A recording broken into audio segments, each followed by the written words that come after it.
और अब एक ऐसा सेगमेंट और ऐसी खबरें जो आपको जाननी समझनी बेहद जरूरी है। सोचिए, दुनिया के 1 दर्जन से भी ज्यादा देशों में राजधर्म का दर्जा हासिल करने वाला बौद्ध धर्म अपनी जन्मभूमि यानी हिंदुस्तान से क्यों खत्म हो गया? ये सवाल बौद्ध धर्म के अनुयायी देशों के साथ हर हिंदुस्तानी के मन में भी उठता है। वामपंथी विचारधारा के लोग इसकी व्याख्या करते हुए अपने उसी झूठे एजेंडे को सेट करते हैं जिसकी कलई कई बार खुल चुकी है। बौद्ध धर्म की असली हकीकत। भारत में क्यों खत्म हुआ बौद्ध धर्म? वामपंथी व्याख्या की खुलेगी कलई।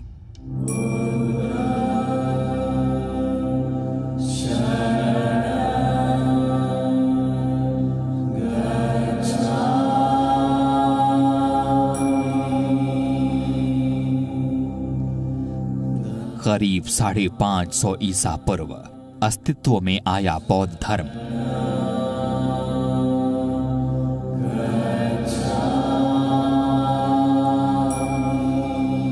अगली कई शताब्दियों तक हिंदुस्तान और दुनिया के तमाम देशों में तेजी से फैला और अपना प्रभाव कायम किया।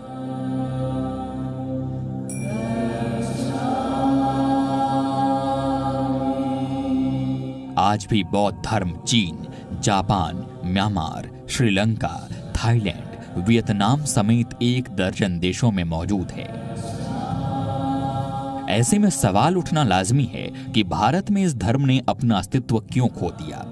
इसकी हकीकत जानने के लिए हमें हिंदुस्तान के करीब 2000 साल के इतिहास को किसी खास विचारधारा के नजरिए से नहीं, बल्कि निरपेक्ष तथ्यों और पुख्ता प्रमाणों के आईने में देखना होगा। क्योंकि वामपंथी विचारधाराई इतिहासकारों और चिंतकों ने तो बौद्ध धर्म के खात्मे को भी हिंदुस्तान में जातीय विद्वेष फैलाने का जरिया बना लिया।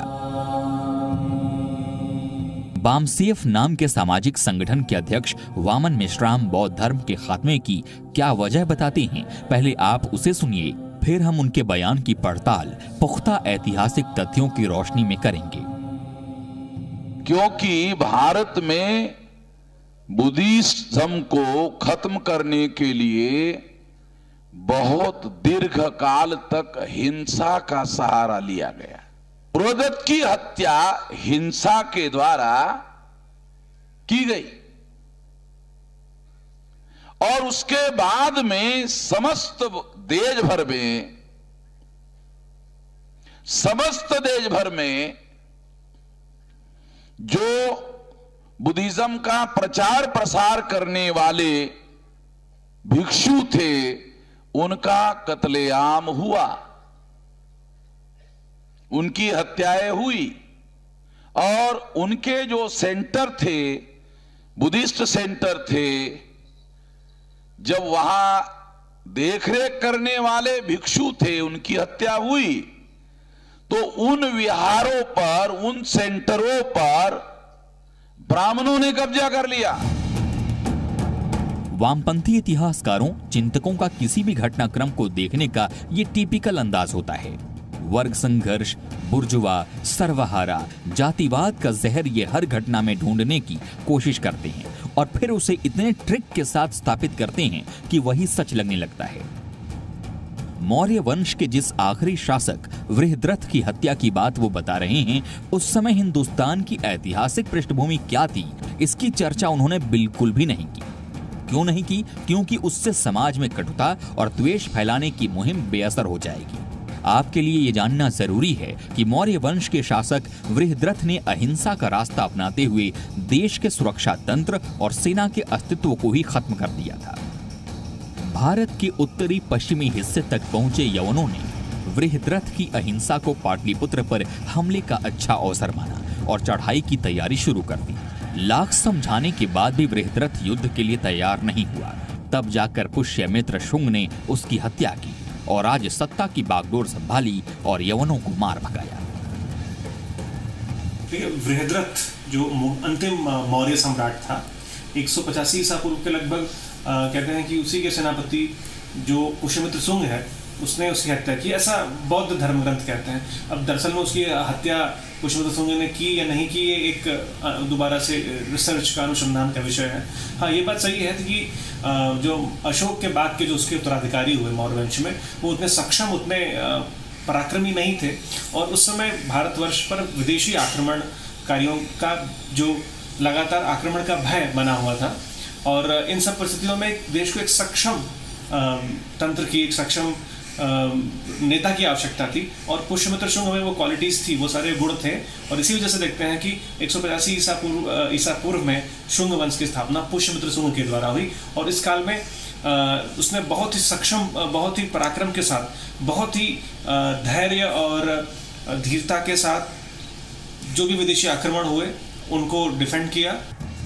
अहिंसा के मार्ग से किसी को आपत्ति नहीं हो सकती, लेकिन जब कोई आपकी अहिंसा को कायरता समझकर आप पर हमला करने की कोशिश करे तो वैसे वक्त में हथियार उठाना अहिंसा ही मानी जाएगी। पर वामपंथी व्याख्याओं की यही खासियत होती है, उतनी ही बातें बताओ जिससे कि आपका एजेंडा सेट हो जाए। जो सच्चाई आपके नैरेटिव के आड़े आ रही हो उसे छिपा लो। एक और खासियत होती है इस विचारधारा की, एक ही झूठ को बार बार फैलाओ, कई तरीके से फैलाओ, कई प्लेटफॉर्म से फैलाओ। जिस बात को वामन मेश्राम ने मंच से कहा, उसी को नलसार यूनिवर्सिटी ऑफ लॉ के वाइस चांसलर जनाब फैजान मुस्तफा अपनी ओर से कैसे पुष्ट कर रहे हैं, जरा आप वो भी सुन लीजिए।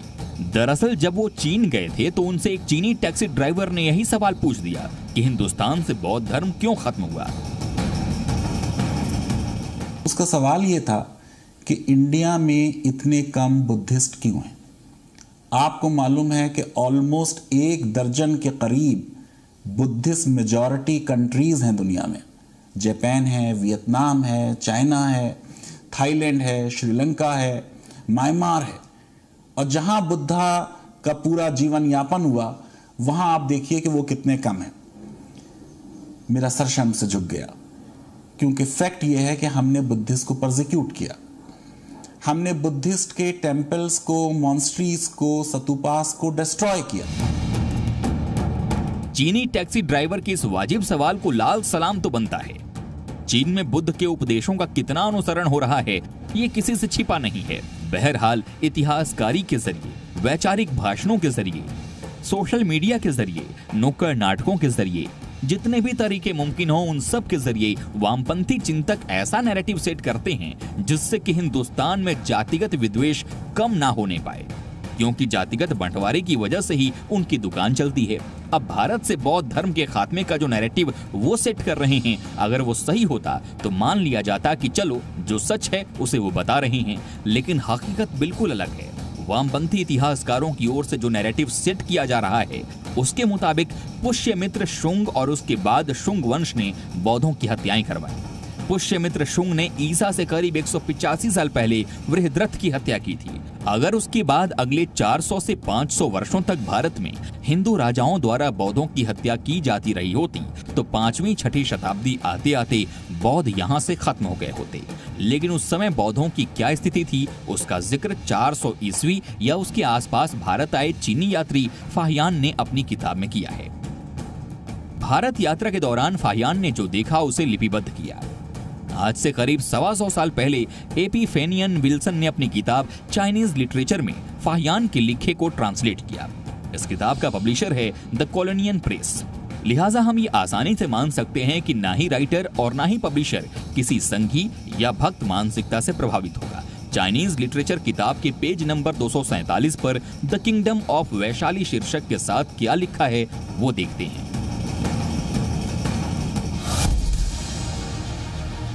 यात्री वैशाली राज्य में आते हैं। नगर के उत्तरी हिस्से में एक बड़ा वन है जिसमें 4 दीवारी युक्त 2 बौद्ध विहार हैं, जहां कभी बुद्ध रहते थे। नगर के अंदर नगरवधु वैशाली ने बुद्ध के सम्मान में एक विहार बनवा रखा था, वो अभी भी वैसे ही है। कुल मिलाकर वैशाली नगरी पूरी तरह से बौद्ध नगरी थी, जहां बौद्ध भिक्षु बड़े आराम से रहते थे और बाहर के लोग भी यहाँ विहार करने आते थे। चाइनीज लिटरेचर किताब के पेज नंबर 251 पर क्या लिखा है वो भी देख लेते हैं। इस नगर में राधा स्वामी नाम का एक महान ब्राह्मण रहता था जो महायान मत का प्रोफेसर था। राधा स्वामी बेहद विचारवान और ज्ञानी था और काफी पवित्रता से जीवन यापन करता था। यहाँ का शासक उसका बहुत सम्मान करता था और उसे अपना गुरु मानता था। वामपंथी इतिहासकारों ने हमेशा ये नैरेटिव सेट करने की कोशिश की कि बौद्धों और ब्राह्मणों में जबरदस्त लड़ाई थी, जबकि एपिफेनियन विल्सन अपनी किताब में साफ तौर पर लिख रहे हैं कि वैशाली का जो सबसे पवित्र ब्राह्मण था वो महायान यानी बौद्ध मत का प्रोफेसर था और राजा उसका सम्मान भी करता था। चाइनीज लिटरेचर के पेज नंबर 252 पर क्या लिखा है वो भी देख लेते हैं। अशोक के बनवाए स्तूप के पास महायान का एक मठ बन गया है जो बहुत विशाल और सुंदर है। यहीं पर हीनयान का भी एक मठ है। दोनों मठों में कुल मिलाकर 600 से 700 बौद्ध भिक्षु रहते हैं। इनका आचरण और मठों में की गई बौद्धिक व्यवस्थाएं देखने लायक हैं। इससे साफ हो जाता है कि बृहद्रथ की हत्या के करीब 600 साल बाद जब फाहियान यहाँ आया तो बौद्ध धर्म काफी फल फूल रहा था और सनातन संस्कृति के साथ उसका समन्वय काफी अच्छा था। फिर भी वामपंथी लॉबी अपनी ओर से ये झूठ फैलाने में कोई कसर नहीं छोड़ती कि बौद्ध और सनातन संस्कृति के बीच जबरदस्त कटुता थी। वैसे तो मार्क्सवाद में बहुत सारी कमियां हैं, लेकिन सबसे बड़ी कमी इनकी है कि हर चीज़ को ग्रुप आइडेंटिटी के चश्मे से देखते हैं, हमेशा झुंड बनाने की कोशिश करते रहते हैं, जबकि हमारे देश की परंपराएं जो हैं वो इंडिविजुअलिटी पर या व्यक्तित्व पर ज़्यादा बल देती हैं। तो ये जो बृहद्रथ और पुष्यमित्र शुंग वाली जो घटनाक्रम है, इसे ऐसे भी देखा जा सकता है कि एक दिग्भ्रमित राजा था और एक देशभक्त सेनापति था, तो उनमें संघर्ष हुआ और जो सेनापति था उसने बागडोर संभाली और उसने जो आक्रांता आए थे उनको पराजित करके भगा दिया। लेकिन मार्क्सवादी जहाँ भी ऐसा मौका देखते हैं कि कहीं पर भी उनको लड़ाई दिखा सकें, तो वहाँ पर सनातन धर्म को नीचा दिखाने के लिए उसको वो ग्रुप आइडेंटिटी का रंग दे देते हैं कि यहाँ पर बुद्धिज्म वर्सेस ब्राह्मणिज्म की लड़ाई थी, जबकि वास्तविक जीवन में ऐसा कभी भी नहीं होता है।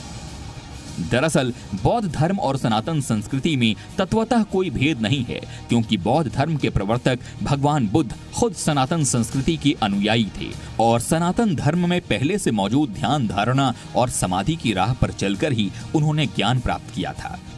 उनके उपदेश भी कमोबेश वही हैं जो सनातन संस्कृति के महान ग्रंथों में लिपिबद्ध हैं, लेकिन जिन्हें दोनों को बांटने में फायदा है उन्होंने इसकी भरपूर कोशिश तब भी की थी और आज भी कर रहे हैं।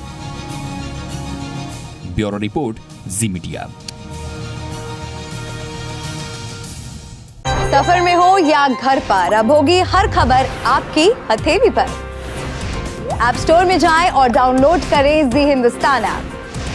5 भाषाओं में चुने अपनी पसंद की भाषा। जी हिंदुस्तान के लाइव टीवी पर कीजिए क्लिक और देश दुनिया की हर खबर पर रखिए 24 घंटे अपनी नजर।